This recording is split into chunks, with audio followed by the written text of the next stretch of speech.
Hello, everybody, and welcome to the podcast. I want to ask you a question. Have you ever found yourself pondering questions like, what is the purpose of my life? Where do I fit into the cosmic scheme of things?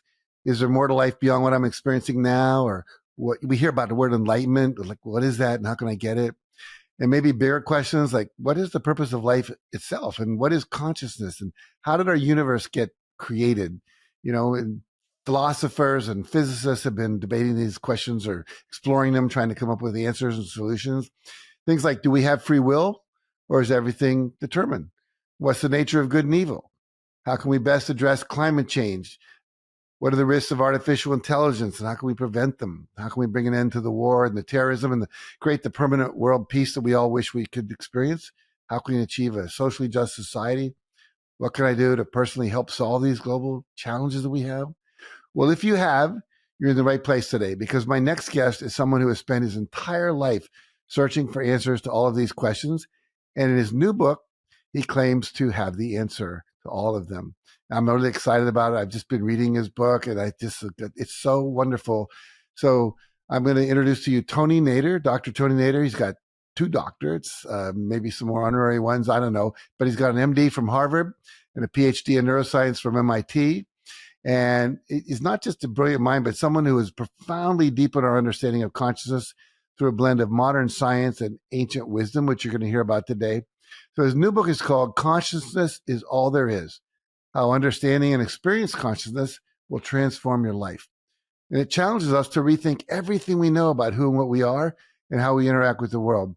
And I've always been fascinated by how our thoughts and our awarenesses and our consciousness do influence our experience of reality.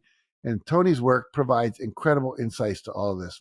So, Tony, it's an honor to have you with us today to explore these profound topics and discuss how everything can benefit from understanding more about consciousness. Thanks for joining us. Thank you, Jack. My honor and pleasure to be with the great Jack Canfield. It's wonderful. Well, I like that. My wife wouldn't always say the great Jack Canfield, but nevertheless, I appreciate the honorific. So your thesis is that all that there is consciousness. And let's start by maybe you could define consciousness, talk a little bit about what you mean by that. It's all based on your extensive research. But I think what you have to say about it goes beyond what most of us ever think about it. There are 2 aspects of consciousness. One, we can say primary consciousness or absolute consciousness or the field of consciousness. And that is like a field, like you have electromagnetic field, or, fields are not things that are localized in time and space. They are all permeating. You can imagine it's like an ocean that is infinite, that has no boundaries. And there is a field, then this is how I look at consciousness, which is a field of consciousness that is non-physical, non-material.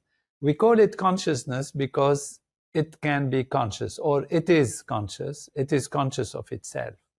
So that's the absolute level. That field is unmanifest. You cannot see it through your senses or detect it or anything. And then there are specific aspects of consciousness, like our human consciousness, which allows us to have thoughts, to have feelings. It's like a screen on which the movie of life unfolds. Because without this specific consciousness, we cannot experience anything. We don't experience pain, we don't experience joy, we don't experience love, we don't experience knowledge, we don't have hopes, we don't have anything. And to know what really consciousness is in that sense, imagine what it is like without consciousness. So, the nearest you can get to that is actually either deep sleep, which is, in my definition, one state of consciousness, not, the absence of consciousness, but it's a kind of consciousness. Or in deep anesthesia, for example, or in coma state, where nothing exists. So consciousness is really fundamental in our life. Consciousness is meaning, life is existence in a sense. So this is what consciousness is. On the one hand, it is absolute, not a product of something. And on the other hand, different aspects of this ocean of consciousness are experienced through the machinery of what we call the body and what we call the physical, which of course I go through great lengths to explain that even that is a dynamics within consciousness. Okay. So let's talk about that. I mean, you spend a lot of pages in your book unpacking all the implications of that for all the kind of questions we talked about earlier. And people are always looking for, well, okay, I get that. That's what it is. And then how do I apply that to my life, to being happier, to solving the problems of the world? So, and if I were to take your book, we could unpack it chapter by chapter by chapter. We'd probably need a 5-hour webinar here. But what would be the next step in helping us understand what it is and how we can apply it or be aware of it and how it impacts all of our belief systems about physicality and energy and so forth, like that? I think to really put it in context, we have to say what are the different theories that are about consciousness. So, we have subjective experience. We feel love, we feel pain, we feel joy. We feel who we are, we feel past, we have been something, we would like to be something. All of these things are happening on the subjective level, on the thought level, on the intellectual level, on the sense of self, what we call the ego and all of that. And so we have those variables or aspects that are not physical, they're not material. What it is like to be a human being, what it is like to taste a strawberry and feel the joy of it, or feel in love. It's not something physical, mechanical. So there is that reality of our life which is non-material. There is another reality which appears to be completely material. It's our physical body, it's the environment, it's the atoms, the molecules, the trees, everything else, physical body, which appears to be physical, and that has been explained. There is this kind of gradation of explanations, as some of the philosophers have said, like David Chalmers, for example, that physics can explain chemistry, chemistry can explain biology, biology can explain the physiology and the nervous system.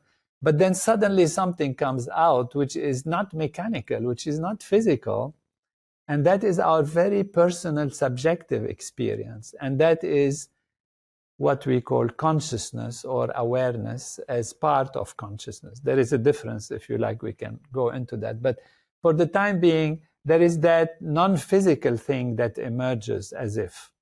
So the big philosophical question is, what is it? What is life about? What is it constituted of? So you can start with a presupposition that life is made out of, or everything that exists is made out of some energy. We don't know where that energy comes from, where does it come from, but we know there is a big bang, and then suddenly there is an energy field, and then this energy fluctuates, becomes particles, particles come together, they form atoms, atoms come together, they form molecules, molecules, they form cells, let's say in our human situation, organs, and then the nervous system. And this theory is the physicalist theory, which says that consciousness is an emerging quality from a physical reality. That's one theory. There is Descartes, who is always referred to in this context, who said actually there are two things. There is that spiritual consciousness value, which is subjective and personal, and there is a physical reality, which is different, and somehow they talk to each other. So these are the dualists, because they think of two things are the ultimate aspect of reality. And the monist, which means there is only one thing, they can be either saying that there is actually energy at the beginning, and then the subjective aspect emerges from that. These are the people who talk about emerging, the emergence of consciousness, the emergent quality of consciousness. Now, there is another option. The option is that consciousness is primary. Therefore, there is a field which is non-physical, non-material, and it is that field that actually appears as physical and material in our existence. why is this important? It's important because where you put your priority and how you can explain life and all the big questions that you have posed at the beginning of our discussion, how to solve these big questions. That is one aspect. The other aspect is what is the most important thing in our life and living? Is it physicality and taking things and grabbing things and building things, or is it actually a transformation in our consciousness? And this has to be explained and has to have a logic to it that allows us to answer those big questions that you posed at the beginning of our discussion. So the fact that I come to the conclusion that consciousness is primary is based on a number of factors that converge together to give us a full understanding of life and living and meaning of life and all of these points about freedom and determinism and happiness and why we are here, why there is pain, why there is suffering, why there is conflict, how can we resolve it, from which level we can resolve all these things, really depends on how you see reality, which means your worldview. So if your worldview is all physical and material, you have a certain attitude towards things and you try to solve things in a certain way. If your worldview is more spiritual, more subjective kind of feeling and being on a consciousness level, then you have a different set of ways to deal with reality. And so consciousness is primary in my proposition in this book, helps us to understand all of these things. So that's what is called, it has a powerful explanatory power. So it has a strong explanatory power. And it also is in tune with findings in physics, findings in the laws of nature, and explaining, again, the meaning of life, and also empirical experiments such as meditation and transcending and different kinds of behavior that you teach that, help people to get ahead in their life. So it becomes a complete package that gives substantial value to the paradigm that consciousness is primary, and also offers practical technology to develop consciousness, because consciousness can be developed, and as one develops consciousness and grows in consciousness, there is greater fulfillment, greater happiness, and then the meaning of life is actually fulfilled. So this is how we can say we start living in the light rather than start living in ignorance and darkness and not knowing where we're going, not knowing why we are here, why there is suffering, why this happens. And that's what is called enlightenment, for example, as a term, which means you are now knowing, you are in the light, you're not in the darkness. So obviously, because of your experience with the Maharishi and your experience with Transcendental Meditation, and I'm a big meditator. I've not done TM, but I've done some very deep meditation retreats and so forth. And you talk about how when we're meditating, we're connecting into that, I'm going to call it silence and spaciousness that exists. And within that, there's more potential. And you can correct me at any point because I'm still trying to understand all this fully, but there's a potentiality for better experiences, to put it, kind of simply, in terms of happiness and health and solving world problems and having a more socially just societies and so forth and so on. And one of the things you said too, and I'm just going to throw all this out and let you respond to it, is that nature, which is out there and it's just happening and evolving and unfolding and so forth. And, there's this, is there a plan? Is it random? There's chaos theory. There's all this different stuff. And yet my experience is that when I am more in touch with nature, whether I'm just being in it, whether I'm meditating in it, standing on the grass with my shoes off, taking plant medicines with the shamans in South America, etc. Everything just works better. I feel better. I'm healthier. I feel more loving and so forth. So, can you speak to all that? Yeah, absolutely. To put it in a metaphoric way, because a metaphor or an example can help, even though metaphors have their limitations. We go back to that ocean. We say there is an ocean of consciousness. That ocean is an ocean of consciousness, which means it is conscious. So if it is the one only thing, what is it conscious of? It's conscious of itself. And it's conscious of itself in an infinite number of ways. These different ways of being conscious creates, again, it's a metaphor, it creates like waves in the ocean. So you have ocean, and then you have waves in that ocean. And the waves are part of the ocean, and the ocean knows itself to be the ocean and to also be the waves. Now, what it is like to be only the wave without the ocean, that is what the life is about, experiencing within life the specific values of individuality and separation, which means you go to the surface of that ocean and you now say, I want to see just the wave, what it is like to be a wave without thinking about the ocean. And all that there is in the manifest field are different layers and levels of experiencing these waves on the surface of the ocean. And the purpose then of life, if you like, is to actually go back and know that you are the ocean. It's like you've been out a lot, and now you go back to the ocean level. So all evolution in life and all that happens with us is a path towards realizing that we are actually the ocean. And that is what we call expansion of consciousness. So as if you are on the surface of the wave and you're looking at the small wave, and your vision, let's say, is very limited. You can only see some molecules on the wave or something. You are limited. And so when the wave moves, you are shaken. When another wave comes, you get splashed around. You're afraid to fall. You're afraid to be drowned. You're whatever. You're just on that little perspective.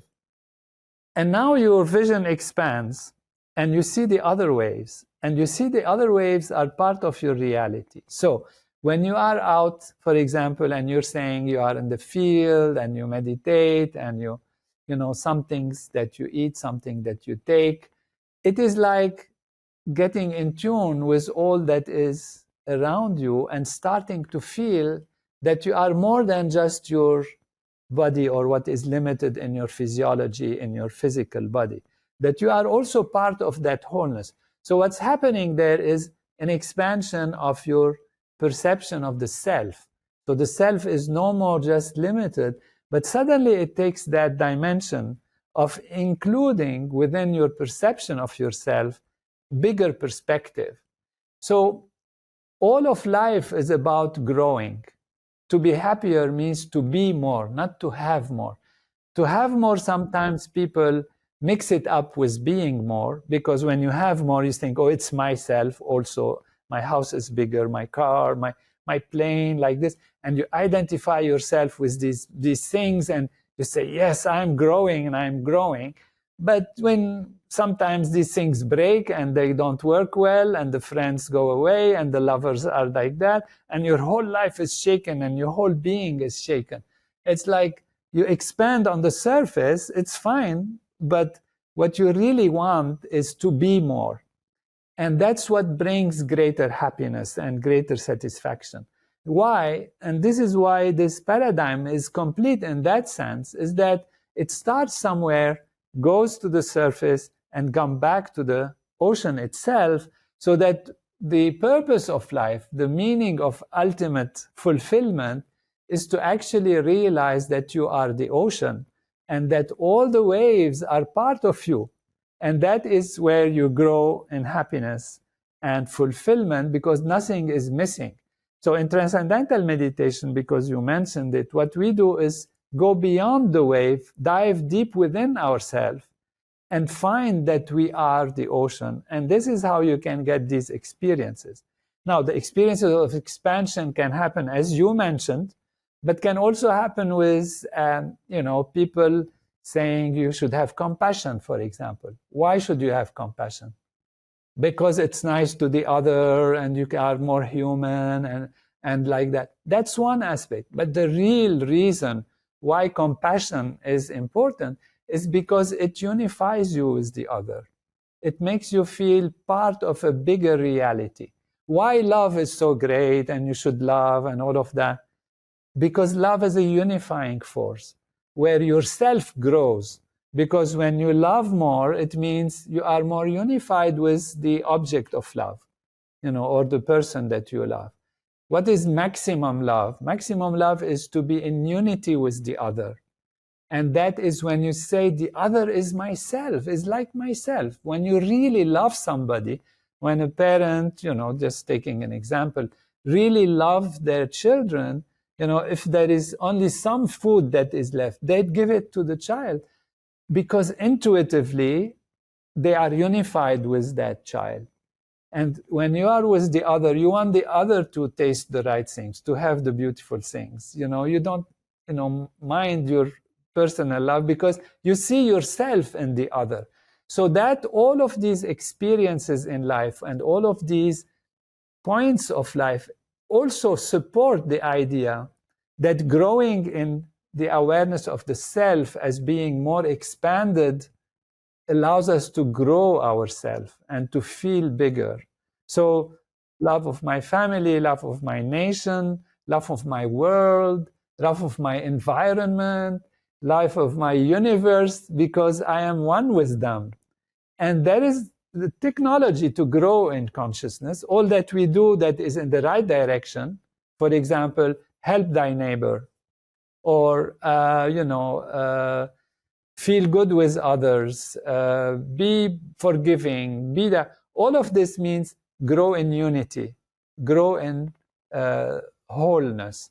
Treat the other like you would treat yourself. This is, the golden rule that's in all religions, all belief systems, all of that is there. You should do unto others what you do on yourself. All of this indicates that this is the direction of the meaning of life, to grow oneself until you realize you are the ocean, and then everything is yourself. I have a lot of different thoughts coming up as you share all that. I was remembering this rabbi I met once. He always introduced himself this way. He'd say, "Hi, me." In other words, like, "Hello, myself." And Yeah, realizing absolutely. that we are all that. We're all connected. It's that you are part of me. Someone said once, like, if you look at this, there's 5 fingers up there, but what happens is, or 4 fingers, and if we hurt this one, we think, well, that's not a problem because I'm over here. But we go deeper, the ocean, you realize we're all connected. I'm hurting myself, and so, and then the other thing I was thinking about is one of the things I say to people is I'm a drop of water in the ocean. I'm not the whole ocean, but I am a drop in the ocean. So I'm ocean. And maybe you're saying to go even further, like, don't think of it that way. This is I'm ocean, and this little seed of awareness or consciousness that I have, I can own the whole thing because I am all that.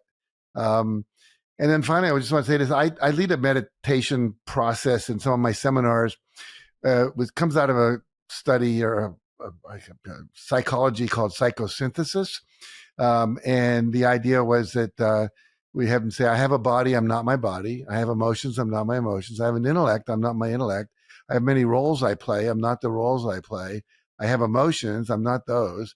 I have, many, we'll go through a number of those and say who I am is a pure center of consciousness and will.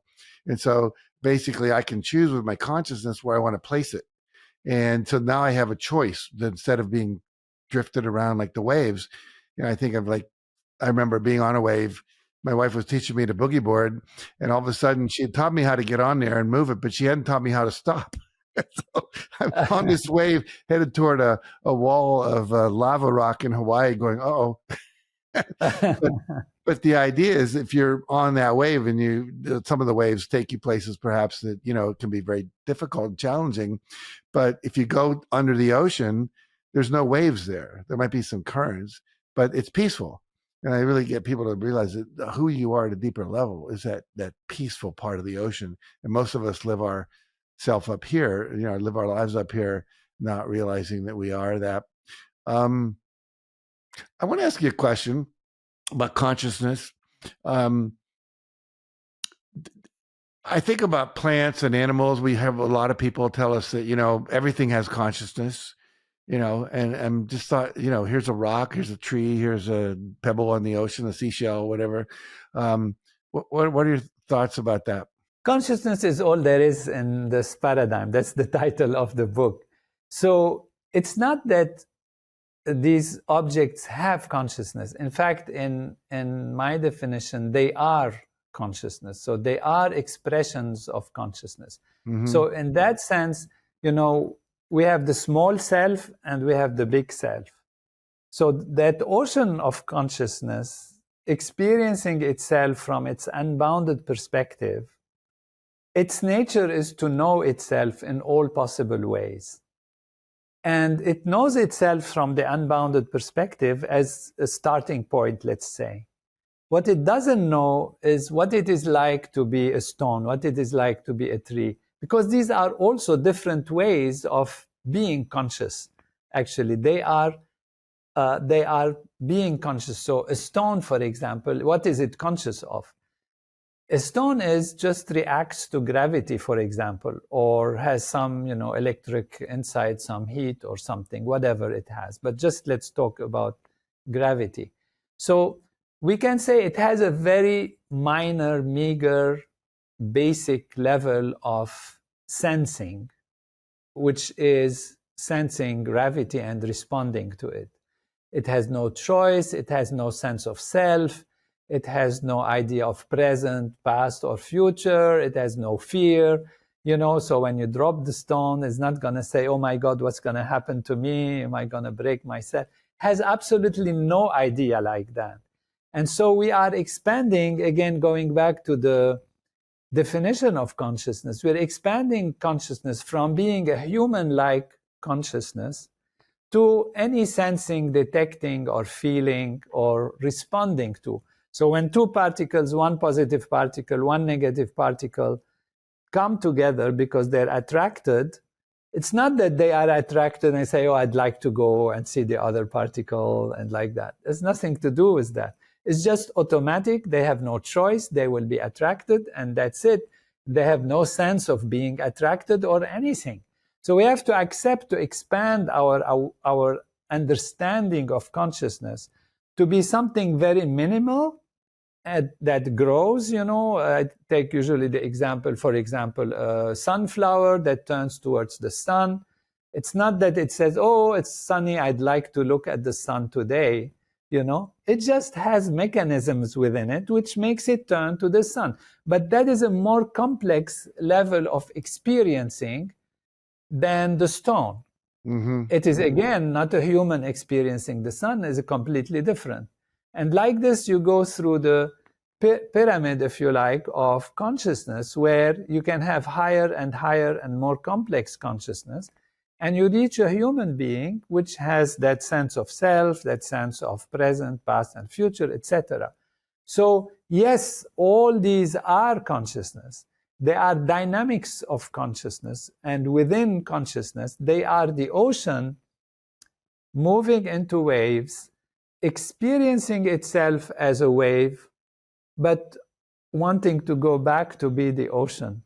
So the small self is real, but it is only an expression of the big self, which is the ocean. And the purpose of it all is to experience from a limited perspective, and then to have the return journey of going back to the experience from an unlimited perspective. So basically, the purpose of life is to experience that. And to use the ocean metaphor, all the water eventually returns to the ocean. All of us eventually die, and our consciousness goes on and returns to whatever we want to call that. People with past life experiences and people with near-death experiences give us some glimpse into that. And there's this I'm curious about that. Like I'll share an experience I had once. I was deep in this contemplation of things, and I realized the awareness I had was that at that point I was calling it God, wants to know itself, because you said consciousness, conscious of itself. And then all of these expressions of creation, whether it's a rock, a tree, me, you, whatever. And I started thinking about, here's this guy Mengele is over in Germany who's doing all the experiments on people during, the Holocaust. And it was almost like God was going, well, how evil can people be? I want to know that. I want to experience that, Or here's Salvador Dali with his insane mustache. Like, well, how far can you go with that before it's too ridiculous, Well, let's experience that. How kind can you be? How strong can you be? And it was really kind of freeing for me to stop judging everything, that these were just expressions of life in this kind of sense of consciousness, or might say God at that time, wanting to know itself by expressing all the parts of itself. Does that make any sense? That's exactly, actually, with some twists. Tell me the twist. I want to understand it better. Since this ocean of consciousness is consciousness, and its nature, therefore, that's why we're calling it consciousness, is to know itself, because to be conscious of itself. It knows itself from all possible ways that can be potentially possible. And it's not an intentional thing, it's a spontaneous emergence. Now, when it emerges into small things, what it has to do in order to experience from a limited perspective, it has to first forget that it is the ocean.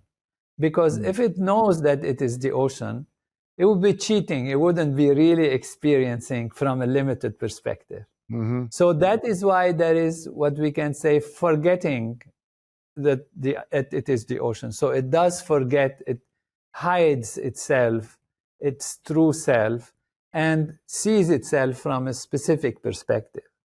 Now, when it sees itself from a specific perspective, it wants to see itself from all these different specific perspectives. And it is not at all necessary that there should be pain or suffering, actually. Pain and suffering emerge as part of the freedom, which is the second element that is necessary. Because that is why I explained the necessity of freedom. In fact, there can be no creation or no meaning of manifestation without freedom. Why? Because in this context, if you want to experience truly from a specific perspective, you have to give that specific perspective its own reality on its own grounds, and you cannot force it to be something. If you force it to be something, then the experience is not truly new or complete, because then you know exactly what is going to happen, you know exactly the sequence of things, and therefore you don't learn anything from experiencing in a limited perspective. So these are two aspects that are important. First, forget that you are the ocean. Second, put yourself in the shoes of small perspectives and give this small perspective their own reality, their own ability to make choices. That is how it happens. Now, when you have freedom, you can actually evolve quickly towards going back to the ocean, or you can make right and left decisions.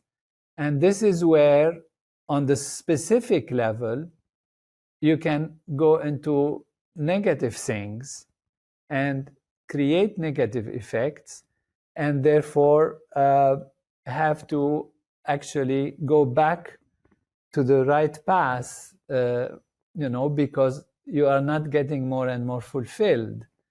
And so this is how we see choice leading to potentially good decisions or bad decisions that have their own consequences.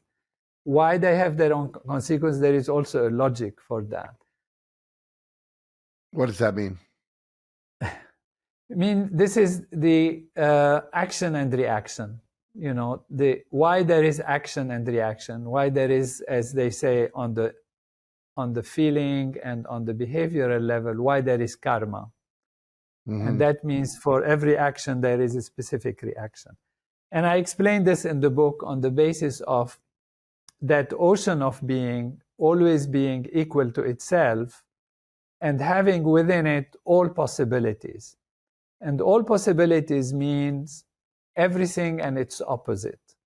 So when you add everything and its opposite, you get a flat line, you get flatness. There is nothingness, really. So this field is a field of nothingness to start with, because it is beyond space and time. And everything in it is balanced with everything else. And this status of balance, it maintains eternally. It cannot be otherwise. Otherwise, you'd be creating something out of nothing. But that nothing overall remains nothing. But how can it remain nothing when we see things being expressed? It's because every time you express something, there is the necessity to have its equal and opposite expressed at the same time. And this is how, you know, if you do +1, at the same time you do -1, you get 0. And so you stay into nothingness. So the field of consciousness is always equal to itself. And you can create any disturbance you want, any, you know, wiggle or something, or dance or whatever you want. But whatever you create is automatically computed, and its equal and opposite is also created at the same, in the same manner. I'm not saying at the same time, because time and space is another story, where actually you can experience things as being separate in the field of manifestation, whereas in the infinite field of the computing, they are happening at the same time. Well, this is a little more complex, but you know, as you said, yeah. Mm-hmm. There's a friend of mine named Dr. John D. Martini. I don't know if you're familiar with him or not, but he teaches the idea that, you know, that everything good, if you just focus on that, then that eventually there's going to be something you have to deal with over here that you're ignoring over here. And whenever there's something that's seemingly negative, the positive is already happening to balance that. There is this movement toward balance. For example, he was coaching my wife once. Her best friend died, and she was really very sad about it and had a lot of thoughts about it. You know, she was my best friend. She made me laugh. I loved her. We were sympathetic on everything. And John said, okay, let's look at all those qualities. And when she died, who came into your life that was funny? Who came into your life that loved you? Who came into your life that, you know, all the other qualities? And she went, oh, yeah, that's my niece. Oh, that's this person. And it was all balancing out, but she was so focused on the loss of it that she wasn't seeing what was coming in. Does that make sense? Yeah, absolutely. It's beautiful. Yeah, it's beautiful. Everything is balanced in that way also. But, you know, when you do good, it doesn't mean bad has to come. This is something people kind of confuse sometimes. If I give you $10, let's say, out of my good heart for you to buy something nice and be happy with it, what is the balance of that? The balance of that is that you do something to me back that will actually balance my losing the $10. And that means something good will happen. So when you do something good, the balance of that is that something good comes to you. That's why we call it good karma. If you do something bad, then the balance of that something bad comes to you. And so, you know, not to have this mixed up. And it's part of the whole paradigm of consciousness. Right. I love it. Okay. So I want you to pretend that you're talking to a 15-year-old, like one of my grandsons, and you're explaining all this, and like he's going like, well, based on you knowing all this, what advice would you give me for living a happier life? Be sincere, be yourself, and know that you have the field of all possibilities within yourself, and only do the things that you truly feel are good for you and that are good for others at the same time. Mm-hmm. There's a lot of people out there that are teaching something now called, follow your bliss, follow your joy. Look to see what makes you come alive, because when you're alive, then you're doing what you're meant to do, and you'll express yourself fully, and that's what the world needs, is everyone to be doing that. And then the way I see it is we're all cells in a body, and if each cell is doing what it's supposed to do, the whole body works. And so this idea of follow what lights you up, follow what gives you that sense of joy. Your thoughts about that? Yeah, absolutely. On the surface level, that's important. What I would have said actually more, if I am faced with the 15-year-old, I will tell them, go back, or tell her, go back, or them, go back into yourself. Know to be established in yourself. My advice is transcend. Transcend the surface and then act. So go beyond the surface, enrich the roots of life, and then the outer values will become clearer and more fulfilling. And then on that level, as you said, do the things that are fulfilling, that are healthy, that you feel are good. So let's just talk about meditation for a little bit, because literally at the end of the book, it's all about let's go inside and realize your consciousness, and when you do that, everything's going to work better. So given that, and you espouse and teach, and we're really close to the Maharishi Mahesh Yogi, and Transcendental Meditation has been that path. Just talk a little more about how powerful and valuable meditation is for everything we've been talking about in terms of consciousness. It is a natural way to discover one's inner being, to expand one's consciousness, and it has powerful effects on health, on well-being, on behavior, greater clarity, greater comprehension. So it has tremendous practical benefits in terms of even scientific research that has shown that. And what we have shown also is that the collective practice of this meditation leads to changes in society. So that's why we are also promoting, based on 116 scientific research studies that are, many of them published in peer-reviewed journals, that show that a group practice of transcendental meditation leads to a reduction in crime, reduction in conflict, more peace, more harmony. And the reason why this happens is that individuals practicing this technique contribute to what we call the collective consciousness, or the collective awareness of the people. And when the collective consciousness is settled and calm and peaceful, then the behavior of people within that collective consciousness, even those who don't meditate themselves, is more harmonious. And the studies have shown that there are, for example, less accidents of the road, less crime, less hospital admissions, even infant mortality decreases. So all of these things that seem to be independent one from the other, they all improve because of the collective consciousness improving through the individual practice of these technologies.